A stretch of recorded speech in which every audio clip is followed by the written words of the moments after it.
നമസ്കാരം, സ്ട്രേഞ്ചാലിറ്റിയിലേക്ക് ഏവർക്കും സ്വാഗതം. തമിഴ് സിനിമയിലെ മുടിചൂടിയ മന്നനായി ഒരു കാലത്ത് വാണരുളിയ ഒരു താരം പിന്നീട് യാചകനായി ജീവിതം അവസാനിപ്പിക്കേണ്ടി വന്ന ഒരു കഥ. മായാവാരം കൃഷ്ണമൂർത്തി എന്ന MK ത്യാഗരാജ ഭാഗവതർ തമിഴ് നടനും നിർമ്മാതാവും കർണാടക സംഗീതജ്ഞനുമായിരുന്നു. പൊൻപട്ടിന്റെ ജുബ്ബയും മുണ്ടും, കഴുത്തിൽ ചുറ്റിയിട്ടിരിക്കുന്ന കസവിന്റെ അംഗവസ്ത്രവും, കുങ്കുമപ്പൊട്ടും, വൈരക്കല്ലുകൾ നിറഞ്ഞ ആഭരണങ്ങളും, കാലിൽ ഒന്ന് വീഴാൻ കാത്തു നിൽക്കുന്ന ആരാധകപ്പടയുമായി തമിഴകത്തെ മുടിചൂടാമന്നനായിരുന്ന ത്യാഗരാജ ഭാഗവതർ. തൃച്ചിനാപ്പള്ളിയിൽ ഒരു സ്വർണ്ണ തൊഴിലാളി കുടുംബത്തിൽ ജനിച്ച അദ്ദേഹം 1920 കാലഘട്ടത്തിൽ സ്റ്റേജ് നാടകങ്ങളിലും സംഗീത കച്ചേരികളിലും ഏറ്റവും ജനപ്രീതിയുള്ള താരമായി തിളങ്ങി.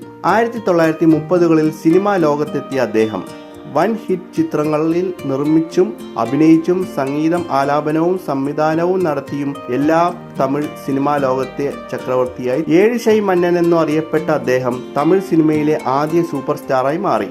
ആരാധകർ ദൈവതുല്യം ആരാധിച്ച ഭാഗവതരുടെ ജീവിതവും രാജകീയ പ്രൗഢിയിലായിരുന്നു. തമിഴിൽ മെഗാ സൂപ്പർ താരം ആയിരുന്ന ഈ ഏഴിശൈ മന്നൻ എന്ന MK ത്യാഗരാജ ഭാഗവതർ പ്രമാദമായ ലക്ഷ്മികാന്തൻ കൊലക്കേസിൽ ഗൂഢാലോചന നടത്തി എന്നാരോപിക്കപ്പെട്ട് 1944 അറസ്റ്റിലായി. പിന്നീട് ശിക്ഷിക്കപ്പെട്ട ആൻഡമാനിൽ ജയിലിൽ അകപ്പെട്ടു. ഒരു ഫ്രോഡ് ആയിരുന്ന ലക്ഷ്മികാന്തൻ മഞ്ഞപ്പത്രം നടത്തി പ്രശസ്ത വ്യക്തിത്വങ്ങളെ അപകീർത്തി ഭീഷണി മുഴക്കി ബ്ലാക്ക്മെയിൽ ചെയ്ത് പണം സമ്പാദിക്കുകയായിരുന്നു. ഒരു ദിവസം മദ്രാസിലെ വേപ്പെരിയയിലെ വസതിയിൽ തന്റെ വക്കീലിനെ കണ്ടു സൈക്കിൾ റിക്ഷയിൽ മടങ്ങുമ്പോൾ 2 പേർ റിക്ഷ തടഞ്ഞ് ലക്ഷ്മികാന്തന്റെ വയറ്റിൽ കടാര കുത്തിയിറക്കി. ത്യാഗരാജ ഭാഗവതരും തമിഴ് സിനിമയിലെ ഹാസ്യ സാമ്രാട്ട് NS കൃഷ്ണനും സംവിധായകൻ ശ്രീരാമലുവിനെ ചേർന്നാണ് ഇത് ചെയ്തത് എന്ന് ലക്ഷ്മികാന്തൻ പോലീസിന് മൊഴി നൽകി. പിറ്റേന്ന് മദ്രാസ് ജനറൽ ആശുപത്രിയിൽ വെച്ച് ലക്ഷ്മികാന്തൻ മരണപ്പെട്ടു. ഒരു കച്ചേരി കഴിഞ്ഞിറങ്ങുമ്പോൾ ഭാഗവതരെ പോലീസ് അറസ്റ്റ് ചെയ്തു.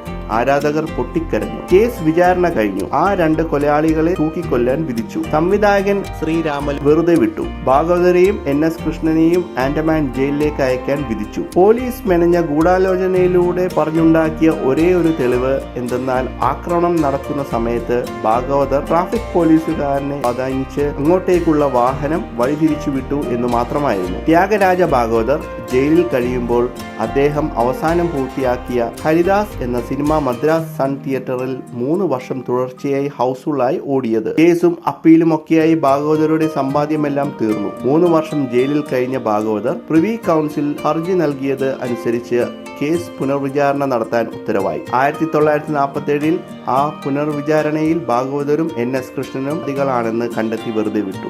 ജയിലിൽ നിന്ന് നിരപരാധിത്വം തെളിയിക്കപ്പെട്ട് പുറത്തു വന്നെങ്കിലും ഒന്നും തിരിച്ചുപിടിക്കാൻ കഴിഞ്ഞില്ല. ആൻഡമാൻ ജയിലിൽ കഠിന ശിക്ഷയ്ക്കായി എത്തിപ്പെടും മുമ്പ് മോചിതനായി എന്നു മാത്രം. MK ത്യാഗരാജ ഭാഗവതർ എന്ന ആ സംഗീത നടന ചക്രവർത്തി തന്റെ 50ാം വയസ്സിൽ തികച്ചും ദയനീയമായി ചുറ്റുപാടിൽ 1959 മരണത്തിന് കീഴടങ്ങി.